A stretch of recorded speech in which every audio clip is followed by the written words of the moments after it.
ने धमाकेदार वापसी की। 2020 के चुनाव में पार्टी को महज एक सीट मिली थी, लेकिन इस चुनाव में पार्टी ने 19 सीटों पर जीत दर्ज की। इनमें ऐसी भी सीटें थी जिन पर एनडीए को जीत नहीं मिली। लोकसभा चुनाव के बाद विधानसभा चुनाव में भी एलजेपी आर की स्ट्राइक रेट दमदार रही। चिराग की फिर दिखी चमक। एलजेपी आर का स्ट्राइक रेट दमदार, सियासी ताकत का हुआ उभार। राजधानी पटना की इन तस्वीरों में देखिए, शानदार जीत के बाद एलजेपी आर के सुप्रीमो चिराग पासवान का जोरदार स्वागत किया गया। अपने निर्वाचित विधायकों के साथ चिराग पासवान मीडिया से मुखातिब हुए। चिराग पासवान ने क्या कुछ कहा, वो सुनने के पहले पार्टी के प्रदर्शन पर एक नजर डाल लीजिए। साल 2000 में रामविलास पार्टी ने पार्टी का गठन किया था। 2005 के चुनाव में पार्टी ने 29 सीटों पर जीत दर्ज की थी। इसके बाद के विधानसभा चुनावों में पार्टी का प्रदर्शन लगातार गिरता गया। साल 2020 के विधानसभा चुनाव में चिराग पासवान की पार्टी सिर्फ एक सीट पर सिमट गई, जबकि इस चुनाव में जोरदार वापसी करते हुए 19 सीटों पर जीत हासिल की। ऐसे में गठबंधन ने ये विश्वास जताया, और ये बात केंद्रीय गृह मंत्री जी से जब हुई भी थी तो उन्होंने भी इस बात को कहा था कि आप में ये क्षमता है कि आप इसमें से अधिकांश सीटों को आप निकाल पाएंगे।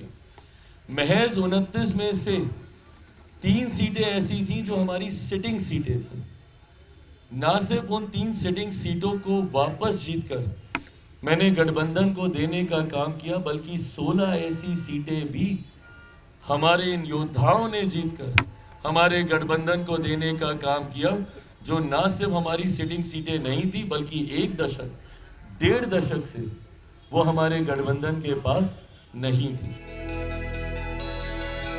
चिराग पासवान कभी एनडीए में फूट की वजह बने थे। 2020 के चुनाव में चिराग की पार्टी को भले कामयाबी नहीं मिली, पर जेडीयू को भारी नुकसान पहुंचा दिया था।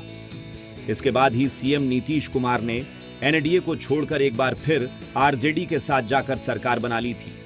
इस चुनाव में एनडीए के घटक दलों में एकजुटता बनी रही और जोरदार कामयाबी मिली। कि भैया अगर हम लोग यूनाइटेड तौर पर चुनाव लड़ लेंगे तो कोई कारण नहीं है कि राष्ट्रीय जनता दल या महागठबंधन अस्तित्व में भी आ सके। और इस बार जिस तरीके से इनकी बुरी करारी हार हुई है, ये दर्शाता है कि जिस तरीके से महागठबंधन राष्ट्रीय जनता दल को बिहार की जनता आज से नहीं दशकों से नकार चुकी है। साल 2021 में एलजेपी में फूट पड़ी थी और पार्टी 2 धड़ों में बंट गई थी। चिराग पासवान अलग थलग पड़ गए थे, पर खुद को मोदी का हनुमान बताने वाले चिराग पासवान ने ना जोरदार वापसी की, बल्कि लोकसभा चुनाव के बाद विधानसभा चुनाव में भी शानदार स्ट्राइक रेट दर्ज की है।